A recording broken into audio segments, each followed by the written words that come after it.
So I'm going to do some poems for you. The first poem is called No Regrets.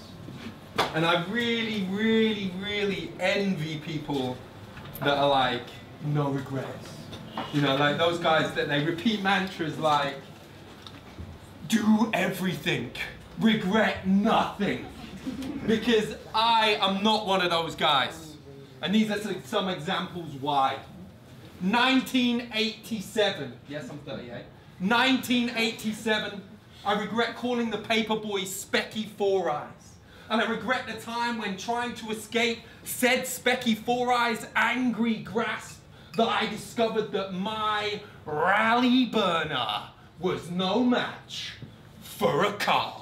And that my skull was no match for Meanwood Avenue. I regret the time shortly after when I was in hospital with a fractured skull and I was unable to watch The Abominable Snowman. I regret the time when I was 9 and I gave my best friend Simon's ex-girlfriend a love note. She looked like an 8-year-old Lethal Weapon 2 era Patsy Kensit. A love note which she tore up and threw in my face. I was gutted. I regret the time when I fooled around with the hardest kid in school's girlfriend. We were 10. We didn't even kiss. But this didn't make a difference when the hardest kid in school found out. And once I didn't get my first kiss, I got my first punch, and my second, and my third, and my fourth. And if I'm really honest, then there was just a lot of tears. I regret the time when I was too young to know that my teacher was being wholly inappropriate. And if I'd known better, I would have quit woodwork and told my mother. I regret the time when me and my friends decided that wearing a VW badge around your neck like Mike D out of the Beastie Boys was a good idea.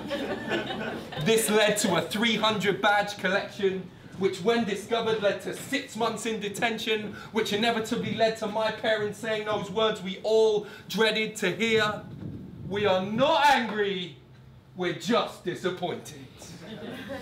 I regret the time when I was 18 and traveling with my then younger girlfriend and partner, and I explained to her father, if you buy me 200 cigarettes, this is not going to go well, if you buy me 200 cigarettes, I won't sleep with your daughter on the first night. This was not how it sounded in my head, but exactly how it came out. Mate. I regret the time I expanded my horizons to pharmaceutical distribution, which led my headmaster to reducing my horizons to expulsion, which again inevitably led my parents to saying those words we all dreaded to hear yet again. We're not angry, we're just disappointed. And they were right, they weren't angry, they were fucking livid. I regret smashing all those windows with my friends. We called it fun, the police called it criminal damage. I regret kissing Tracy Greenwood without moving my mouth. I didn't know any better. In fact, I also regret kissing the red-headed Canadian girl without moving my mouth. I still didn't know any better. And now as an adult, it continues. The regret's not the motionless kissing yet.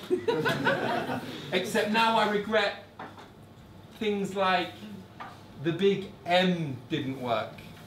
I regret that we didn't see eye to eye on kids. I regret that after all those years, we chose not to communicate. And I really regret how ugly it ended. Most of all, I regret at 34 still disappointing my mother, because she wasn't angry, but she was really disappointed. And to add to this pile of regrets, I even regret the end of this poem, because it's the one you saw coming a mile off, where I tell you that despite all these regrets, I don't regret the lessons they've taught me. Because after all, my only one true regret would be to have learnt nothing. Thank you.